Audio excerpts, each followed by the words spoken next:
It is my favorite book, My Side of the Mountain by Gene George. Friends, when you look at this book, you probably notice that it's been checked out more than once from our library. In fact, this book was published in 1959, and in the back, the first date that I can make out was right there on top. It says June 1975. That was before I was born. So, let's move forward with My Side of the Mountain by Gene George. We are going to start with In Which I Hole Up in a Snowstorm. I am on my mountain in a tree home that people have passed without ever knowing that I am here. The house is a hemlock tree, 6 feet in diameter, and must be as old as the mountain itself. I came upon it last summer and dug and burned it out until I made a snug cave in the tree that I now call home. My bed is on the right as you enter, and is made of ash slats and covered with deerskin. On the left is a small fireplace about knee-high. It is of clay and stones. It has a chimney that leads the smoke out through a knothole. I chipped out 3 other knotholes to let fresh air in. The air coming in is bitter cold. It must be below 0 outside, and yet I can sit here inside my tree and write with bare hands.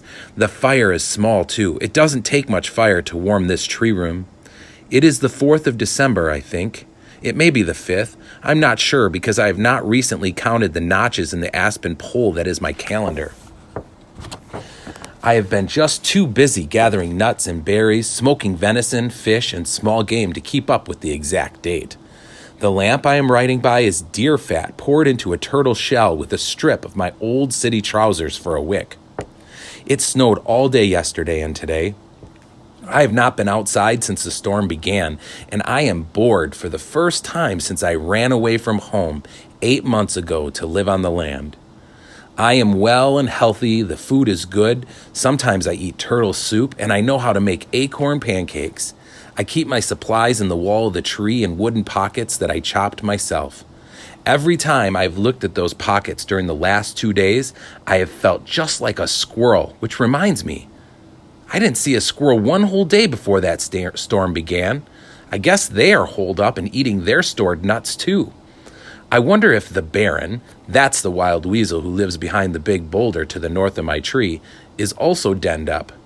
Well, anyway, I think the storm is dying down because the tree is not crying so much. When the wind really blows, the whole tree moans right down to the roots, which is where I am.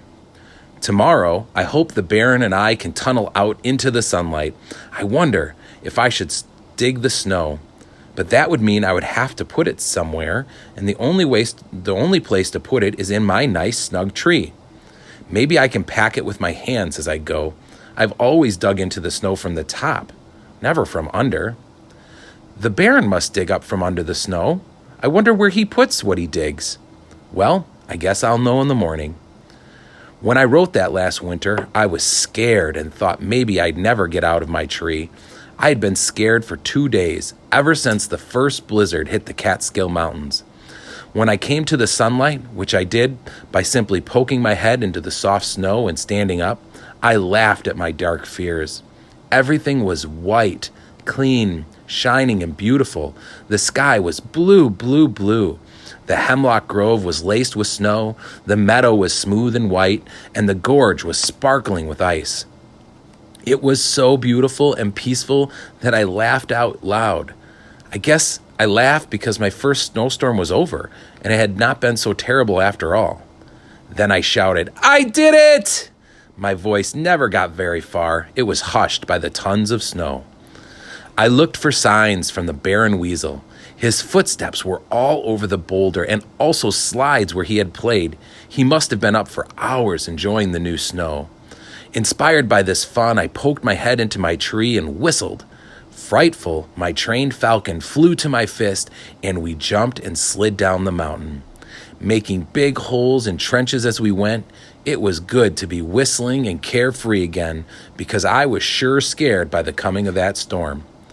I had been working since May, learning how to make a fire with flint and steel, finding what plants I could eat, how to trap animals and catch fish, all this so that when the curtain of the blizzard struck the Catskills, I could crawl inside my tree and be comfortably warm and plenty to eat. During the summer and fall, I had thought about the coming of winter. However, on that third day of December, when the sky blackened, the temperature dropped, and the first flakes swirled around me, I must admit, I wanted to run back to New York.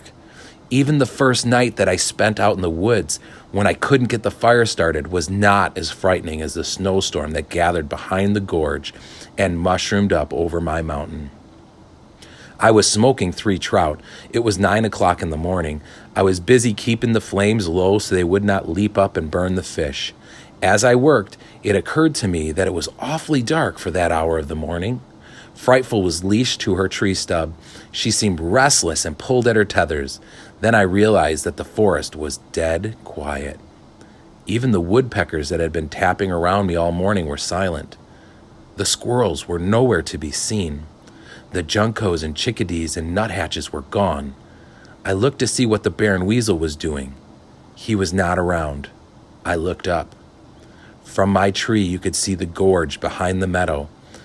White water pours between the black, wet boulders and cascades into the valley below.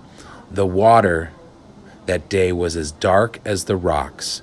Only the sound told me it was still falling. Above the darkness stood another darkness, the clouds of winter, black and fearsome. They looked as wild as the winds that were bringing them. I grew sick with fright. I knew I had enough food. I knew everything was going to be perfectly all right.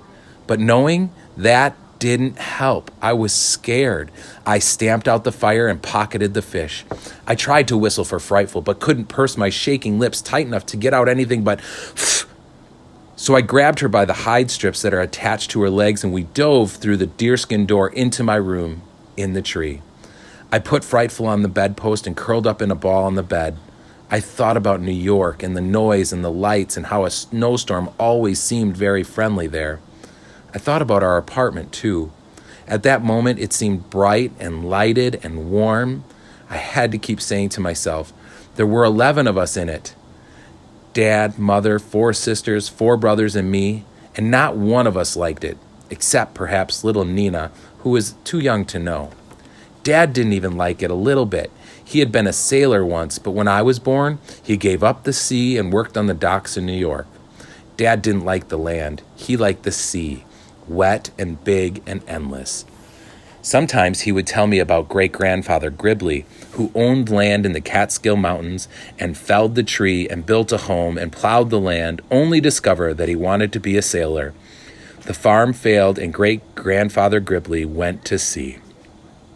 As I lay with my face buried in the sweet, greasy smell of my deerskin, I could hear Dad's voice saying, "That land is still in my family's name. Somewhere in the Catskills is an old beach with the name Gribley carved on it.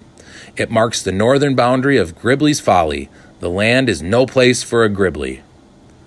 "The land is no place for a Gribley," I said. "The land is no place for a Gribley. And here I am, 300 feet from the beach, with Gribley carved on it." I fell asleep at that point, and when I woke, I was hungry.